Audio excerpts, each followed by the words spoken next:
welcome to the April Smith Show. And today I am interviewing the wonderful Shameika Averett. Thank you for joining us Thank you today. so much for having me. I am glad to have you. So many people want to know your story, and it's an amazing story. Shamika, today we're going to be talking about how you went from tragedy to triumph, and your life has changed in the last 5 years. So I want to know, Shamika, when you got the tragedy that had happened to your family, tell me, where were you that day? It was early morning. I was living out in Fort Mitchell at the time, and I got a call from my stepdad, who at the time couldn't talk to me on the phone, couldn't say anything to me. And at the time, I gave the phone to my partner, and he talked with my stepdad. And I didn't want to know what was going on. I thought it was better if I didn't know, because I felt like if I knew, it was gonna I was gonna be frozen. I wouldn't be able to get from the house to Eupatory. So that's why I was like, just don't tell me what happened. But yeah, I woke up that morning and received that call from him. So it was from there. It was like I put my tennis shoes on. I got dressed. I was getting dressed for work anyway, and I just called one of my coworkers and said something's happened.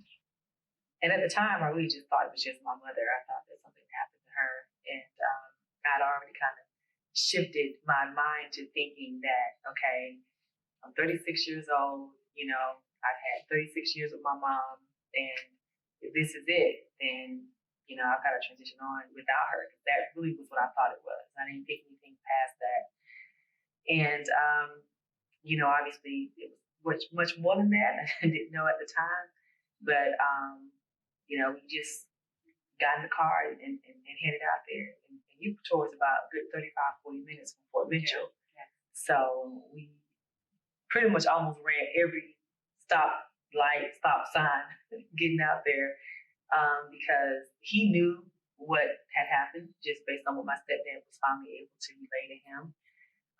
But I didn't know. So during the drive to Utah, what was going through your mind, so much? Were you just saying, oh, it's just my mom, something happened to my mom, just like you said, never thinking that it was your daughter and also your brother? Right. That never crossed my mind. I did hear him tell my coworker that my mother had passed. I did hear him tell my coworker that. As he was going out the door, I heard that. So then I kind of knew, okay, because before I did just say, okay, it was my mom. But then when I heard him say, I heard her ask him a question. You can hear somebody talking loud on the phone. And as he was going out the door, I heard her ask, is her mom gone? And I heard him say yes as he was going out the door. So my heart just sank. And I remember just kind of sitting by the stairs for a second, and I was putting my shoes on. And I was like, I can't get frozen right here. If I stop, I'm not gonna make it out there. Like I said, I just was not gonna go. So once I heard that, I had to literally put myself in gear and go from there. So Shamika, once you arrived at your parents' home, what was the scene like? How did you find out that it was also your daughter and your brother? Like we came around the corner, and it was literally something like off a movie. If you watch First 48, or if you watch Another 48 Hours, or if you watch Dateline, if you watch any of these shows, it's definitely something like real live TV, because that's what I felt like. I mean, I literally came around the corner and I saw unmarked police cars, and I saw regular police cars, and then I saw an ambulance that was not on, which is never a good thing. And then, of course, I saw a coroner, and I just saw all these different things that indicated to me something really bad had happened. Yeah. And I felt like at that time, it was more than just my mother passing away. I felt something, but I didn't know what that feeling was. So I got out of the car. People tell me then while the car was still rolling, I literally stepped out of the car. He was literally trying to pull up in front of the house, and I just stepped out of the car, because at that time I was like, I gotta know what's going on. And I walked up, and the first person that I saw was my cousin, Nisi, and she was pregnant at the time, and no one would talk to me. First of all, no one would tell me anything. Nobody wanted to tell me what happened, which I understand now because no one wants to give you that kind of news. So I just felt all these eyes on me, but nobody was talking to me. Nobody would tell me anything. So I literally, she was the first person that would literally look right at me. And so I just walked up to her, and she told me, because the first thing if your child is at somewhere, and I knew she was there with my mom, you're gonna ask about your child. So I said, "Where's Gigi?" And she was the only one that was able to tell me. And at that point, I just started screaming, and I fell out. I fell to the ground. But that particular moment is still like a haze when I think about it, because that day was just still a blur even now. But I remember screaming so loud. And I don't know. I remember the ground being really cold. I remember just laying there, and nobody bothered me. They just let me, and I remember somebody putting a coat or a jacket or something over me. And I don't know how long I was on the ground, but I know I was there for a little while. Wow. Well, Shamika, we're going to go to a quick break. Yes. And we'll be back. Tailor-made dress company. Try on a dress, maybe, rent it, and then send it back. That's the first thing that popped into my head. It's a cute name for fast delivery. They will hire you a dresser, someone who will dress you. Anytime I've helped one of my friends zip up their dress, it's something they can easily zip their dress up with. A dress that has an easy type of zip. I was thinking of something like a personal shopper of some kind, someone who can always be there to zip the kind of dress that you want. Okay. To help me zip my dress. Okay. How do you go about, like suspenders? Oh, that's cool. I have often wondered. Yes. So you put that on the zipper, and then that's so cool. Oh my gosh, is this something you connect to the back and pull up yourself? Okay. Yeah. I could see it working. You're pregnant and you can't bend down all the way, you can use it to zip up your boot. When I can't find my dog leash. And what else? I can attach it to my shoe and pull my shoe off. I can attach it to my shoe and ask someone else to pull my shoe off. Give myself a little nudge to remind myself of something. Well, for me, this is great because I'm a professional dancer and we have a lot of events. And a lot of times I have to be ready very fast. I have to be on stage and then change it to a dress. This totally said something about women. We don't just being, elegant and always dress nicely, but we also being independent. You need help when you live alone. You don't have anyone to help you with that back. Super. Yeah. I've been there, done that. It's unique. Fits any wardrobe. My girlfriend to zip and unzip. Revolutionary. Zip your life. Zip your life. Zip yourself up.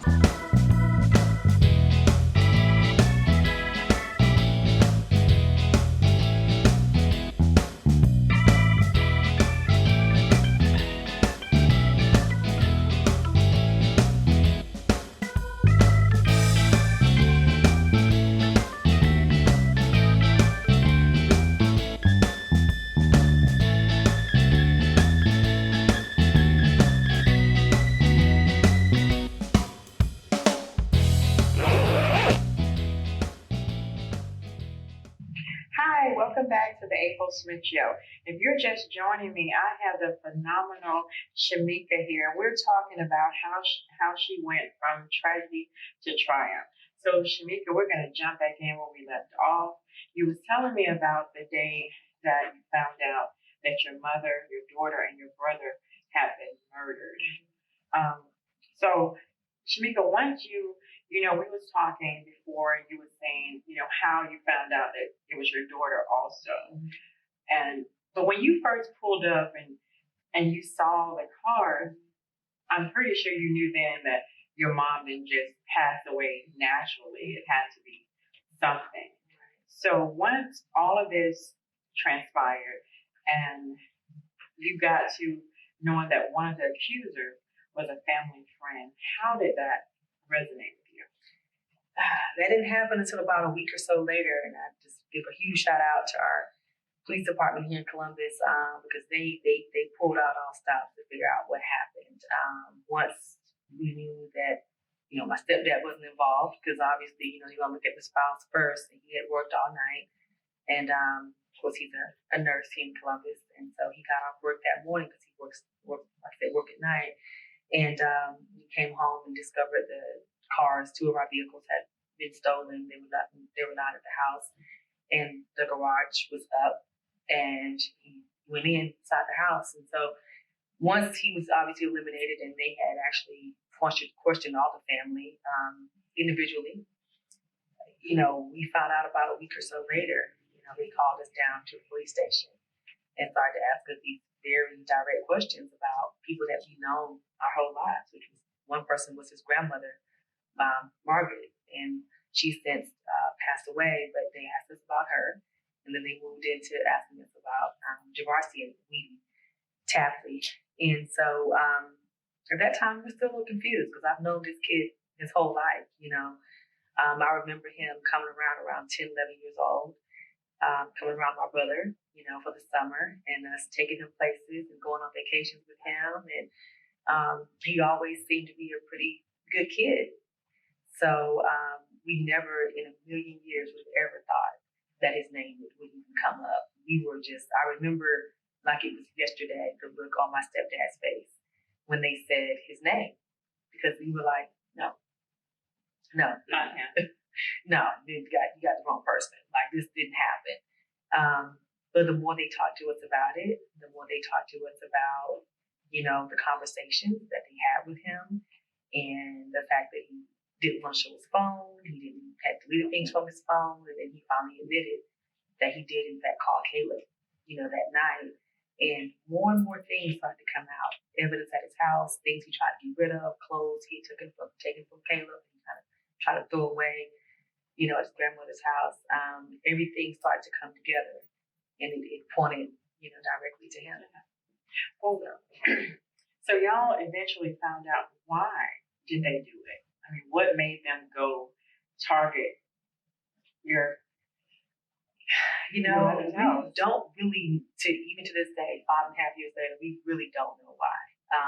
Only thing that we could come up with during the trial was that it was some jealousy there, and some envy in terms of some things that maybe he may have wanted from Caleb, because this whole thing was about Caleb. They didn't take any TVs, they didn't take any of my mother's jewelry. Of course, they took some money that she had on her, and they took some of my stepdad's coins that he had, but really it was about Caleb. It was about his Jordans, it was about his clothes, his PlayStation. It was all about him and what they wanted from him. So those are the things that they murdered them for. It's just materialistic. It was things. Yes. It's very sad to even say, but that's exactly what it was about. And this kid, and I tell this story all the time, anything that he wanted, my mother would have bought for him. I would have bought for him. My sister would have got for him. There was nothing that he couldn't have came to us and said, I want this, that we would not have come together with our money and bought it, So my mother's bought him school clothes before. My uncle, who has also passed away as well, my Uncle Robert, at the time, was his surrogate grandfather. So, whatever he would have wanted, he could have gotten. So, the why of it, without having to do that, I mean, the why of it is something that we still to this day can't really grasp.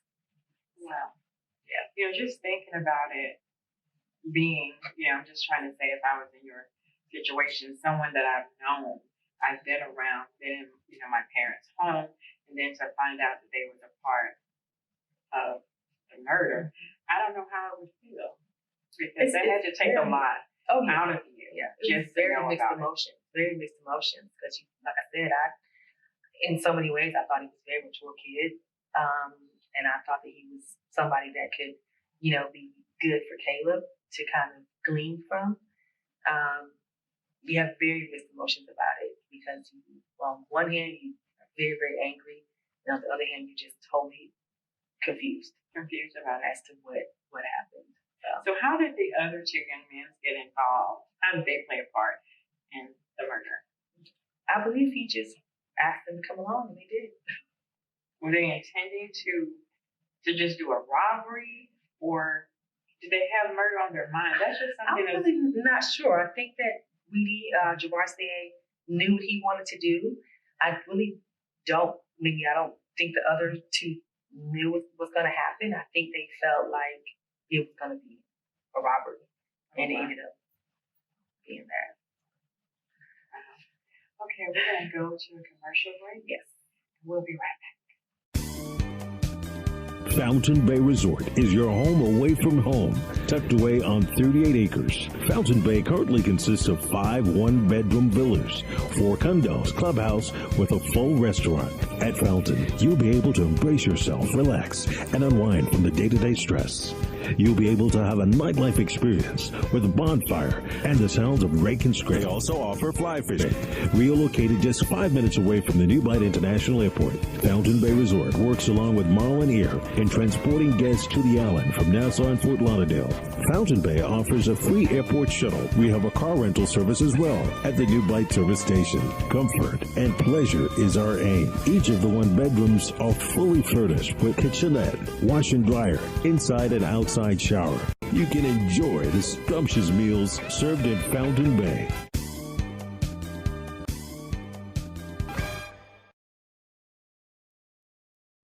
Welcome back to the April Smith Show, and today I am interviewing Shamika. Shamika, has been an honor just talking to you.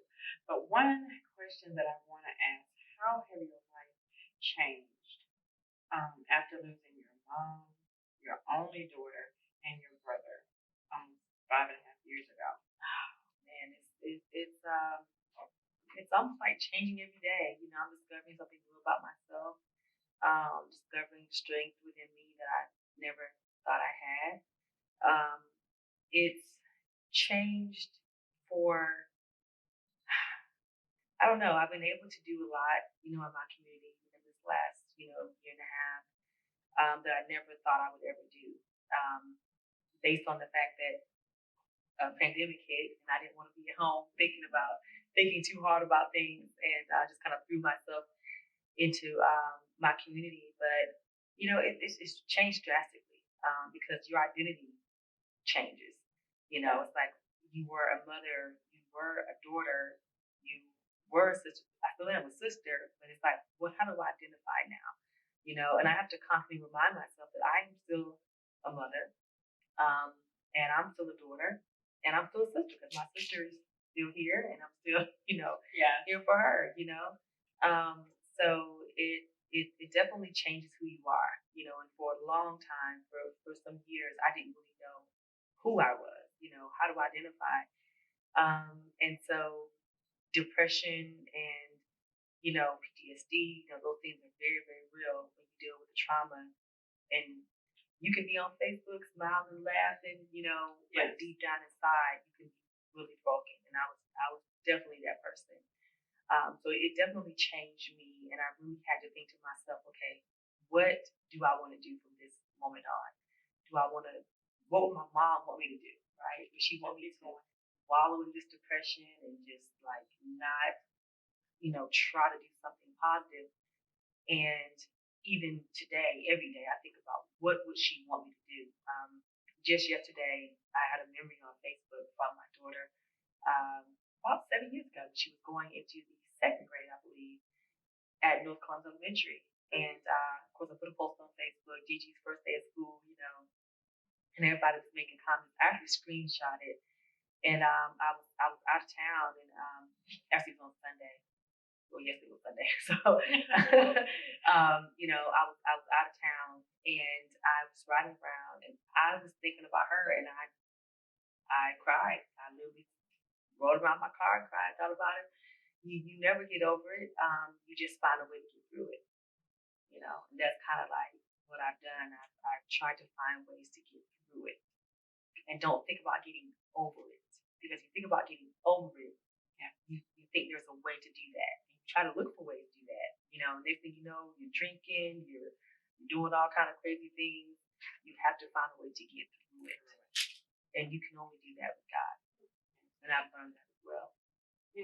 Just sitting here talking to you and just knowing that Gigi was your only child, and it makes me think, being a mother, I don't know how I would feel. I really don't. I'm trying to keep from crying right now. I know, but your courage, your motivation has really been phenomenal, and I know your story is going to help so many others, deal with it, because a lot of people cannot deal with death. Yes, definitely. Yeah. I have a friend, now that's really grieving because she's lost a lot of family members. Her dad died 6 months ago, and then her nephew just this month. So, no, I'm sorry, we're in August, so he died. So it's just, it's a lot. And we never, it's a difference to me by when someone's sick and a sudden death. A sudden death, you're not prepared. We'll never get prepared.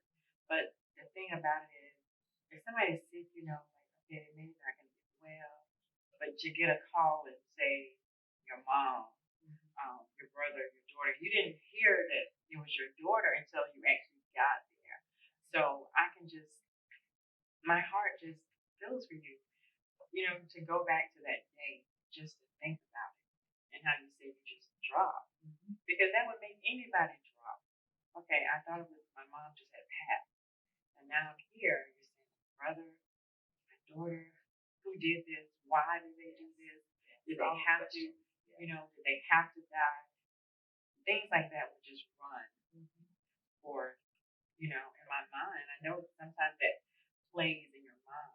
Yes. Now I'm thinking about it. I remember when you posted on Facebook that Gigi, when she turned 16, and I was just like, you're supposed to be playing a sweet 16. Yes. Not going to visit her at her grave for untimely death. I think that was probably the hardest birthday I've had to go through, the 16th birthday, because it's more of a reality. She's forever 10 years old, really. When you think of it. But time goes on, and so she would have been 16, and I'm looking at my other friends whose kids are her age, and it's hard to sometimes not be envious. It's hard to sometimes not get in your feelings about it. And what I realize is that that's perfectly fine to feel that way, because those are natural emotions for anybody to feel that lost a child. Yeah. So, do you have any godchildren or other children that you may have taken a hold of since Gigi's passing? I have a lot of godchildren. So, yes, I have friends of mine. It's like, this is gonna be your god baby. So I have quite a few godchildren. My cousin, who is actually my second cousin, but he's actually my godchild as well. So, but yes, I do. I have two nieces and I have a nephew as well. So, I have children that I can pour, myself into, that I'm grateful to have a part of my life. And I feel very, very, very blessed in that respect, that I can kind of pour myself into them, but also my nieces and nephews. My oldest niece Maya is almost like my daughter reincarnated. So wow, that's great. I feel grateful for that. I'm so happy that you have those in your life. And before we end our segment, tell me, what are you doing now? What do you have going on now for Shamika? Well, like I said, within the last year, working in the community, we did the big march off Macon Road June, I believe it was. Me, Toya Tucker, and Takara Hemingway, and it was a huge success. And we feel blessed to be able to have done that with My Black Has a Purpose. After that, transitioned into the election, and worked hard, not as hard as a lot of other people, but definitely was out there with Black Voters Matter, really pushing the vote, and did that really up until January of this year, actually. And then after that, started working very closely with Voice and Development. My girlfriend, Shauna Love, is the executive director. I'm the vice president of that organization. DeMarco Johnson is the president. And then last December, I had a vision. I talked with my good friend Toya Tucker about it. I said, I want to do something in honor of Gigi. And I thought about doing something called Gigi's Pearls. And Gigi's Pearls is powerful, educated, accomplished, resilient leaders in society. Working with girls, it's a little girls empowerment initiative. So working with girls aged 3rd through 5th grade, before they get to middle school, before they get to high school, and really get influenced, working with the younger girls that may need some help, some guidance throughout school, life skills, healthy friendships, bullying, grades, teaching them some STEM and STEAM type of education program. So really excited about that. And working with the steering committee here in Columbus for Community and Schools, United Way. So just excited to get the program up and running, and that's a nonprofit organization. And so that's my baby that I've been kind of working on behind the scenes. That's awesome. But that's one of the main things that I'm doing right now is in honor of Gigi. Awesome. Well, Shamika, I wish you all the best, and thank you for joining me today for this segment of the April Smith Show. Thank you so much for having me. Thank you. Thank you for tuning in to the April Smith Show. See you next time.